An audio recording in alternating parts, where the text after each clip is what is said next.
សួស្តីបងប្អូនទាំងនេះឥឡូវខ្ញុំជួបនារីស្រីដោយស្រស់ស្អាតម្នាក់បាទចាសុំសុភាមួយមើលចា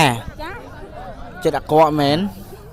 អត់ទេមកអត់ស្អាតទៅហ៊ានឲ្យថតអេឌីត7ការ៉ិតសង្ហាងាប់ស្អាតងាប់ស្វាយចិត្តមានចំណាប់អារម្មណ៍មិនដែលមកសង្ក្រាននេះ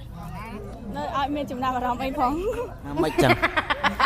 អត់មានអារម្មណ៍ថាស្វាយចិត្តបានជួបបងប្អូនខ្មែរយើងអត់សប្បាយចិត្តអីបើជួបថ្ងៃសិទ្ធិខ្មែរដែរហ្នឹងអញ្ចឹងនៅកន្លែងធ្វើការខ្មែរយើងទាំងអស់មែនអត់ទាំងអស់តែមានច្រើនអញ្ចឹង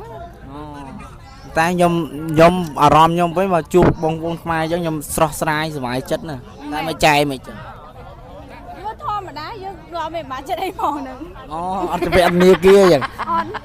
ពាក់តែម៉ែឲ្យពុកដូចគ្នាអញ្ចឹងខ្ញុំទៅពាក់នាគាហើយសួរមានអារម្មណ៍សប្បាយចិត្តអត់អូយខ្ញុំមានហ៎សប្បាយចិត្តអត់សប្បាយចិត្តសប្បាយចិត្តមានពាក្យអីជូនពរឆ្នាំថ្មីឲ្យបងប្អូនខ្មែរយើងរកស៊ីមានបានអត់ជូនពរបងប្អូនទាំងអស់ឲ្យសុខសប្បាយទៅណាក៏សុខសប្បាយទាំងអស់គ្នាសាធុបងប្អូនទាំងគ្នានៅក្នុងវីដេអូនេះសាធុផងសាធុមួយសិនបាទអរគុណច្រើនបាទគាត់ពិតជាមានអីគាត់ជូនពរហើយបាយបាយបងប្អូនបាយបាយមួយផងបាយបាយអរគុណច្រើន